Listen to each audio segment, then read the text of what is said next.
cada dia que a gente sabe que um paciente precisa de ficar internado numa UTI, ele vai perdendo massa muscular. E isso é intensificado no Covid, isso a gente vê muito, assim. O paciente, ele tinha, por exemplo, 80 quilos, passa um mês num serviço de UTI e sai com 10 quilos a menos, pela cascata inflamatória que o Covid faz no corpo, né? E pela luta que o corpo faz para eliminar o vírus, né, em si. E, dentre outras causas, claro, quanto mais tempo internado no hospital, numa UTI, aumenta o risco de outras infecções, né? No caso, infecções bacterianas, pneumonias relacionadas à ventilação mecânica, infecções urinárias que podem vir a agravar o caso inicial de Covid, né? Quanto mais tempo dentro da UTI, maiores serão as consequências, né? A médio e longo prazo, e maior o tempo de recuperação desse doente, né?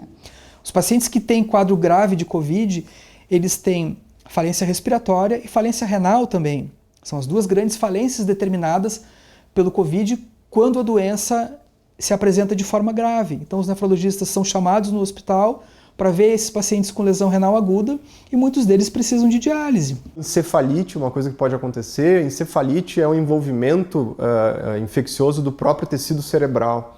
Isso não é tão comum acontecer pelo vírus da Covid, mas tem relatos de meningite e meningoencefalite em pacientes também com Covid-19, com a presença de vírus no líquor ou não. Que daí nós falamos de sintomas pós-Covid oficialmente quando isso está ainda com 12 semanas do Covid. Tá? Mesmo os casos leves de Covid podem ter síndrome pós-Covid. Então, claro que os casos mais graves, os críticos, têm uma maior chance, mas mesmo os casos mais leves a moderados também, inclusive aqueles pacientes que não internaram no hospital, podem ter sintomas persistentes além de 12 semanas ou 3 meses. Então, um bom momento assim, do médico pensar em fazer a sua avaliação pós-Covid. Existem casos que precisam de fisioterapia já na fase precoce, você vai coordenar isso, mas para chamar de pós-Covid o ideal é esperar um pouco, porque senão você vai aumentar demais a dimensão do problema além do que precisa. Mas entre 30% e 50% dos pacientes, pelo que está saindo na literatura, apresentam o tal da síndrome pós-Covid, com um corolário de sintomas que não é pequeno, principalmente os neuromusculares. Tá? A impressão que eu tenho é que os sintomas respiratórios, a sequela respiratória ela não é tão grande, mas que a fadiga, a fraqueza, o mal-estar, a insônia, dor de cabeça crônica, ansiedade, sintomas depressivos sejam muito mais comuns até do que os sintomas respiratórios ou de outros órgãos e sistemas. Então, pacientes internados acabam desenvolvendo uma doença muito grave, com comprometimento pulmonar, mas também multissistêmico. E aí a gente acabou aprendendo que existe um risco aumentado de encefalopatia também, que é um comprometimento da função neurológica de forma global. Isso pode estar relacionado com comprometimento de vários órgãos, e uma encefalopatia multifatorial, com envolvimento metabólico, etc., mas também por envolvimento do sistema nervoso central, pelo próprio vírus. Acho que dá para elencar assim, umas 3 partes dentro de tudo da situação pós-Covid, que seriam as que provavelmente trazem mais necessidade de acompanhamento a longo prazo desse paciente, que seria a própria parte respiratória, tosse, falta de ar, uma restrição respiratória em função da própria fibrose. E nesse paciente que evolui para um respirador ou que precisa de um suporte de oxigênio maior, é a questão também da fibrose, né, que deve ser acompanhada a longo prazo. Em segundo, mas encostadinho ali, é a questão muscular, né, de perda de massa muscular, perda de força, a própria alteração ou paresia de alguma parte em função do próprio tratamento e por dor crônica, por cansaço crônico que o paciente fica, né? E a questão psiquiátrica, né? Que entra o neuropsiquiátrico, que a gente fala que é a questão muscular, e a questão de estresse, paciente que foi para UTI, a questão de transtorno de estresse pós-traumático, né? Depressão, ansiedade, distúrbio do sono, e, enfim, entre outros. Outra coisa interessante é que vários pacientes internados acabam desenvolvendo delírio. Delírio é uma situação neurológica onde a pessoa tem alteração do nível de atenção, pode ter alucinações, alterações do comportamento, oscilando com sonolência, agitação, até agressividade.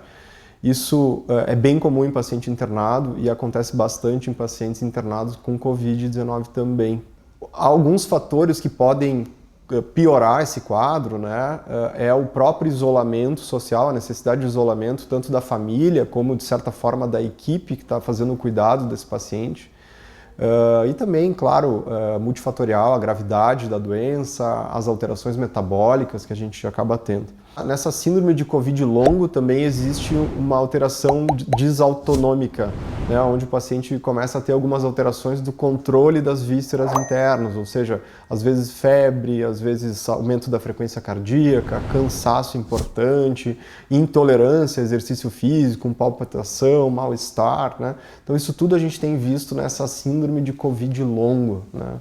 Que a gente está aprendendo como é que ela vai se comportar. Nós não temos respostas ainda francas em relação à fisiopatologia. É certo que o vírus entra pelos neurônios olfativos aqui do nariz, ele sobe até o cérebro, atravessa a barreira hematoencefálica e existem evidências já que ele infecta áreas, zonas importantes do cérebro, podendo causar inflamação, dano dessas áreas cerebrais e talvez isso explique gaps de memória, que eles estão chamando de brain fog, coisas que não tínhamos visto ainda. A entrada do vírus normalmente se dá através da mucosa nasal e a gente tem um envolvimento das fibras que ficam na mucosa nasal, na parte mais superior, né, da mucosa nasal, que é onde a gente tem as fibras do bulbo olfatório. Então o vírus acaba envolvendo essas fibras da mucosa nasal e acaba causando um sintoma muito comum que é a anosmia, que é a perda ou a diminuição do olfato e também a perda ou diminuição da gustação. Então hoje a gente sabe que isso acontece muito, tanto em pacientes internados quanto em pacientes não internados. Hoje, se passado um ano e alguns meses, foi visto que 80% da população que apresenta Covid, mesmo Covid leve, com sintomas leves, vai permanecer com algum sintoma até 3 meses após o Covid ativo. Sintomas que podem passar de uma dor de cabeça, de uma fadiga, um cansaço generalizado, uma sensação de falta de ar aos mínimos esforços, uma perda da memória curta, uma perda alopécia, que a gente chama, que é a perda de alguns fios de cabelo. E nessa síndrome de Covid longo, ou seja, pacientes que acabam mantendo sintomas no longo prazo, por muitos meses, né, depois da doença, a gente vê aí sim alterações cognitivas, a gente vê alterações do sono, assim como internado também tem. A gente vê dores musculares de forma mais crônica, a gente pode ter cefaleia também. Mas todos os pacientes, desde um quadro leve até um quadro grave, podem fazer sintomas pós-Covid semelhantes. Os sintomas de comprometimento, de declínio cognitivo, piora da memória, piora da capacidade funcional, é uma coisa muito comum pós-Covid, a gente tem visto isso e a gente tem visto até em pacientes que não tiveram Covid grave. Do ponto de vista de tratamento, isso é bastante complexo e a gente fica um pouco limitado algumas vezes porque a gente não consegue reverter algumas lesões que aconteceram. Claro que reabilitação, fisioterapia, o próprio tempo são fatores que vão ajudar muito, né, no longo prazo, tentar reintroduzir a pessoa nas suas atividades de forma gradual, né, tentar combater outras complicações que podem estar acontecendo de forma concomitante, como depressão, ansiedade. Então tudo isso faz parte dessa reabilitação mais global do paciente pós-Covid.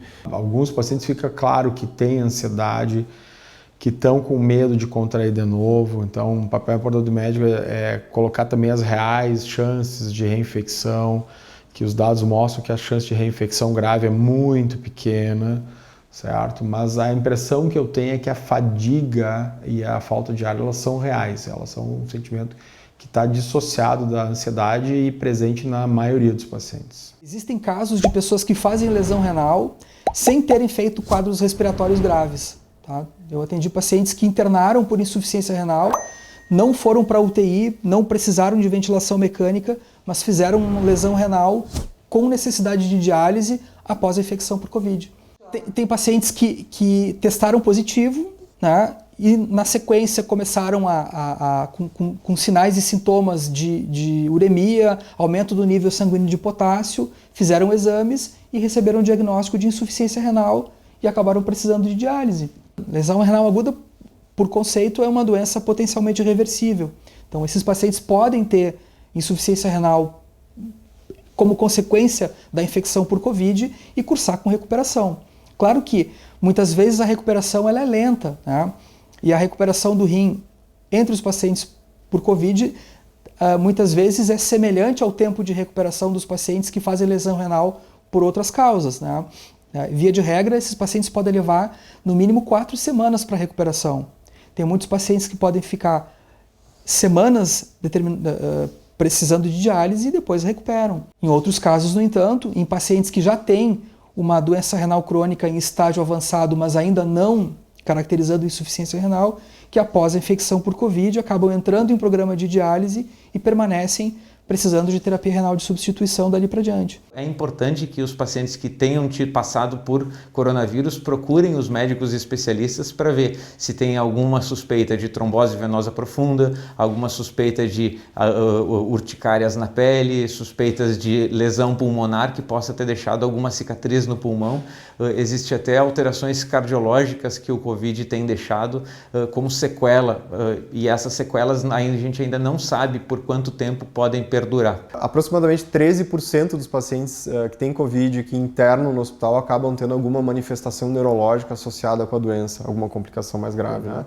Mas a gente não vê tantas lesões no córtex cerebral, exceto quando a gente tem complicações graves, como AVC isquêmico, como algumas complicações pós-infecciosas, com ADEM, com algumas doenças desmineralizantes, enfim, algumas síndromes graves pós-infecciosas, né, na fase aguda, onde a gente pode ter sangramento, lesão isquêmica, inflamação, né? Aí sim a gente tem lesão dentro do cérebro e esses pacientes podem ficar com sequela neurológica de longo prazo. E a síndrome pós-Covid do paciente mais grave dura mais, isso a gente sabe.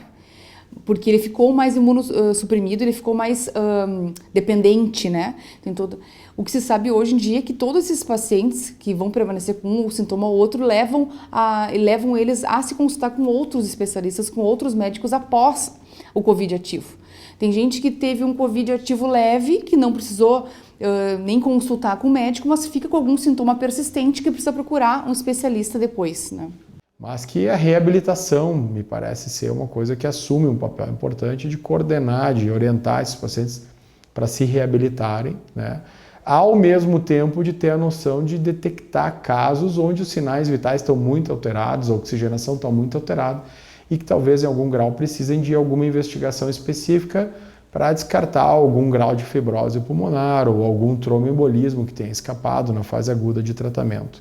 Mas esses casos são a minoria. O mais comum mesmo são esses sintomas neuromusculares junto com achados de imagem e provas funcionais que não demonstram que o paciente sofre de uma sequela do órgão que é maior. Nessa questão do pós-Covid, Covid longo, a reabilitação de longo prazo, é uma coisa que a gente está se acostumando agora. Em geral, são pacientes que precisam de fisioterapia, com um período prolongado, e vão precisar de um apoio multidisciplinar para conseguir se reintroduzir na sociedade, né, e ter uma qualidade de vida melhor. O principal tempo de manifestação de uma trombose venosa pós a infecção por coronavírus, por exemplo, ela varia de 6 semanas até 3 meses. Então, 3 meses depois de uma infecção de coronavírus, a pessoa ainda tem que ficar atenta. Os serviços de saúde estão se organizando para cuidar desses pacientes. Pela própria, talvez, experiência do grupo da Unimed, é difícil um paciente receber alta do hospital e não receber a recomendação de, dentro de um tempo variável, consultar com especialistas da área de pneumologia e os demais necessários. A partir de 3 meses, então, você faz aquela primeira avaliação e aí tem que individualizar. Muitos pacientes ali na avaliação vão passar muito bem, talvez nem vão precisar fazer uma segunda, mas alguns, aqueles que têm fibrose, que têm embolia pulmonar, que estão com muita fadiga, né, vão precisar de uma reabilitação um pouco mais focada, talvez eles precisem de reconsultas e acompanhamento até períodos mais longos, de até 12 meses. Né? Mas não temos plenamente essas respostas ainda. No mínimo, parece cabível o exame físico completo, uma anamnese bem feita, certo? Mirando nesses sintomas que nós comentamos, neurocognitivos, neuromusculares e respiratórios crônicos, dores, enfim, insônia, tudo. O uso de medicações adequadas para mitigar esses sintomas, aliviar esses sintomas.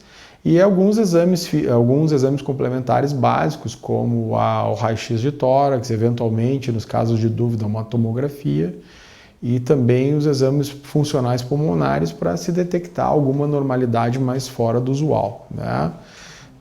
Mas se na anamnese, no exame físico e pelas queixas, o paciente não tiver queixa nenhuma respiratória, e no exame físico, na anamnese, na oximetria estiver absolutamente normal com Covid leve, eventualmente você pode prescindir de exames complementares, porque fica evidente que esse paciente não sofre de pós-Covid, né?